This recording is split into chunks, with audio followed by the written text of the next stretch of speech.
Tervist! Olete kunagi mõelnud, kuidas mõni idee, mis veel 10 aastat tagasi tundus täiesti, hullumeelme, on täna täiesti tavaline jututeema või isegi seaduses kirjas? Kuidas see ometi juhtub?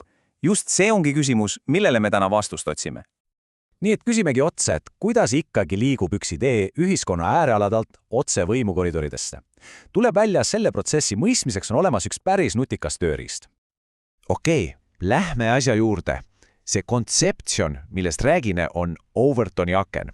Selle mõtteviisi pakkus välja 90-ndatel Joseph P. Overton, kes otsis lihtsat viisi, kuidas seletada, miks ja kuidas avalik arvamus ajas muutub. Kõige lihtsamalt öeldes on Overtoni aken justkui see vahemik ideedest, mida ühiskond antud hetkel aktsepteerib. Ja siin on konks. Poliitikud, kes tahavad valituks saada, peavad oma sõnumitega püsima täpselt selle akna sees. Sealt väljaastumine on põhimõtteliselt poliitiline enesetapp. Ja iga idee teekond on päris põnev. See algab peaaegu alati staatusest mõeldamatu.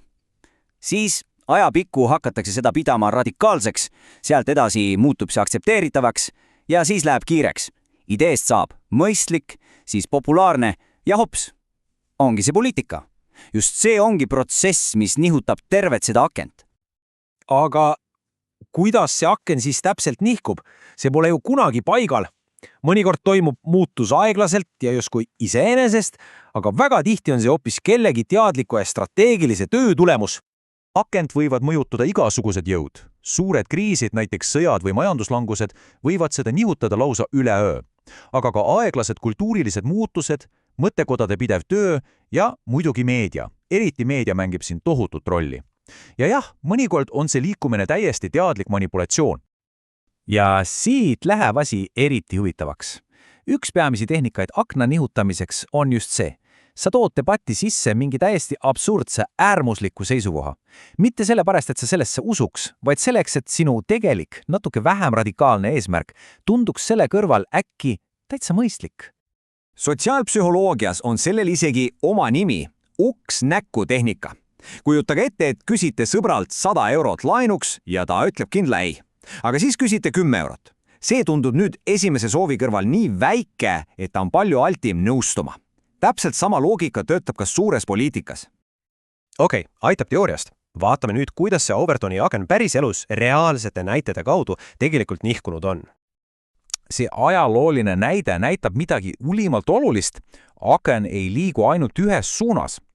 USA kuulsa alkoholikeelu puhul nihkus aken alguses rangema kontrolli poole, aga kui ühiskond nägi selle negatiivseid tagajärgi, näiteks maffia ja kuritegevuse kasvu, nihkus aken tagasi ja seadus tühistati. Aga mis toimub täna? Siin lähevad arvamused lahku. Ühe teooria kohaselt lükkavad teatud poliitikud akent teadlikult äärmustesse, normaliseerides šokeerivate avaldustega radikaalseid ideid. Teine teooria aga väidab vastupidist, et institutsioonid, eriti meedia, hoopis ahendavad akent, sildistades ja ignoreerides kõiki vaateid, mis nende enda raamidesse ei mahu. Ja see fenomeen ei piirdu muidugi ühegi riigiga.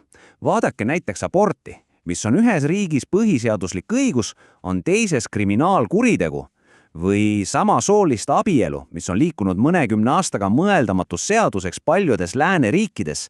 Isegi üksikute mõjukate inimeste nagu paavsti sõnavõtud võivad tervet akent nihutada. Aga mis siis, kui see mudel, akna lihtne nihkumine vasakule või paremale, on tänapäeva polariseerunud maailmas juba aegunud? On tekkinud üks uus ja palju radikaalsem teooria. Tänapäeval on meil väga huvitav olukord. Kui küsida vasakpoolste käest, ütlevad nad, et aken liigub ohtlikult paremale. Kui küsida parempoolsetelt, on nad veendunud, et see liigub vasakule. Mõlemad pooled tunnevad, et poliitiline keske liigub neist eemale, vastase suunas. See tekitabki küsimuse, kuidas saab aken liikuda korraga mõlemas suunas? Võib-olla me vaatame asja valesti. Võib-olla see aken ei nihkugi enam niimoodi, nagu me harjunud oleme. Uue teooria kohaselt see on purunemas ja see on täiesti dramaatiline muutus arusaamas, kuidas poliitiline debatt tänapäeval üldse toimib. Purunenud aknateooria väidab sisuliselt, et poliitiline keskise on muutunud vastuvõttamatuks. Meil ei ole enam ühte suurt üste aknat, vaid kaks eraldi polariseerunud akna äärmustes.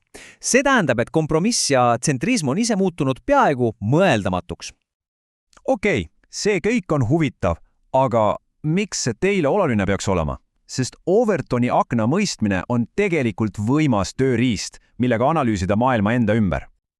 Nagu Noam Chomsky on tabavalt öelnud, tark viis inimesi passiivsena hoida on piirata arutelu, aga lubada selle piiratud raami sees väga elavat debatti. See tsitaat rõhutab, kui oluline on olla teadlik just nendest avaliku arutelu piirdest.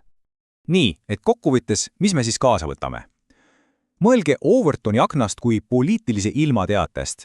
See ei ütle, kas peaks sadama vihma või paistma päike, vaid ainult seda, kas vihm on üldse võimalik.